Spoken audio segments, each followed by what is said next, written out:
We are now going to discuss the domain name system, also known as DNS. It is used every time that you visit a website. So it is widely used all over the world. So the problem is that as humans, we can only remember human readable names such as google.com. We cannot remember the IP addresses. However, the network infrastructure needs IP addresses. So if you want to go to google.com, you need to specify a destination IP address. So there is this dichotomy. As humans, we can only remember human readable names, whereas the infrastructure, it needs IP addresses.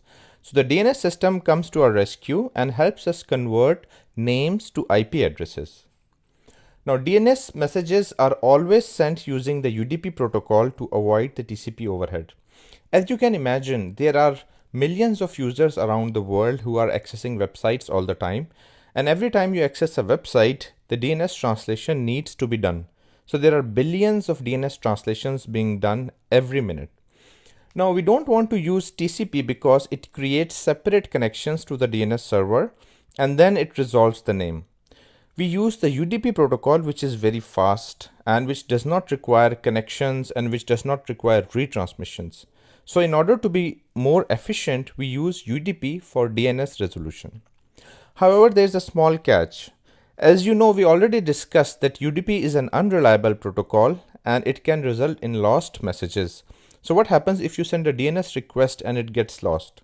Well, it's not a big issue because it is simply retransmitted. You can simply retransmit the request again and eventually get the name resolved. This is still far better than using TCP just for the reliability because TCP creates enormous overhead. And with millions and billions of DNS translations done every minute, we don't want that extra overhead. Now let's see how the DNS actually operates. So let's say you are a user sitting on your system and you want to go to google.com. Now the IP address of this domain is 100.12.13.22, but you don't know that and your browser doesn't know that. You only know google.com. So what you do is that you send a request, a DNS request message asking for the IP address of google.com. Now the DNS servers, they have these tables in which they have the mapping between the human readable name and the corresponding IP address. So what the DNS server does is that it sends you back the IP address of the domain in the DNS reply. And once you have the IP address, you can start communicating with the domain by putting it as the destination IP address. So this is how the DNS operates.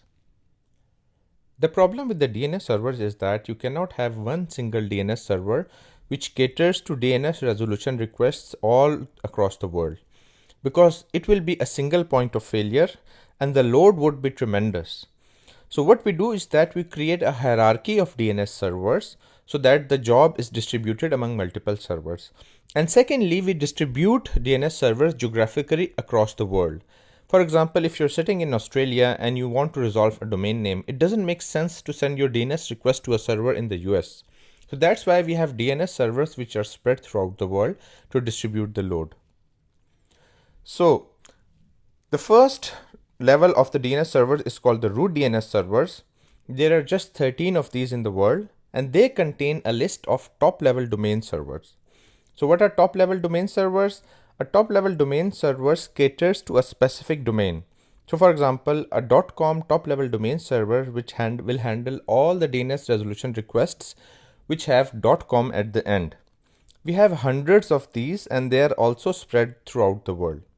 For the root DNS servers, it should be noted that there are just 13 of these, and if somehow they come down, then the internet won't be functional anymore, because the websites would still be there, but the DNS translation would not be done.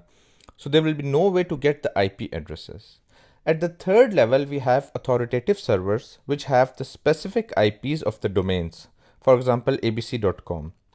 So in this way, we have a hierarchy of servers, and each of these servers, for example, the root DNS servers, top level domain servers, and authoritative servers are also distributed geographically around the world to spread the load around. Let's see how the DNS system actually operates. At the top level, we have the root DNS servers. Beneath them, we have the top level domain servers, which cater to specific domains such as edu, net, or com. And at the bottom level, we have authoritative servers which cater to specific domain names such as yahoo.com. So now let's say you want to go to stanford.edu. So what you're going to do is that you're going to craft a DNS request message and send it to the root DNS server asking for the IP of stanford.edu. Now the root DNS server has the list of top level domain servers and it is going to direct you towards the top level domain server for edu domains. So now you go to the top level domain server for the edu domain and ask the same question that I need the IP address for stanford.edu. Now the top level domain server is going to refer you to the authoritative server which caters to stanford.edu. And then you go to this authoritative server which finally gives you the actual IP address of going to stanford.edu. So this is how the DNS servers are arranged in an hierarchy, and also they're spread geographically around the world in order to load balance.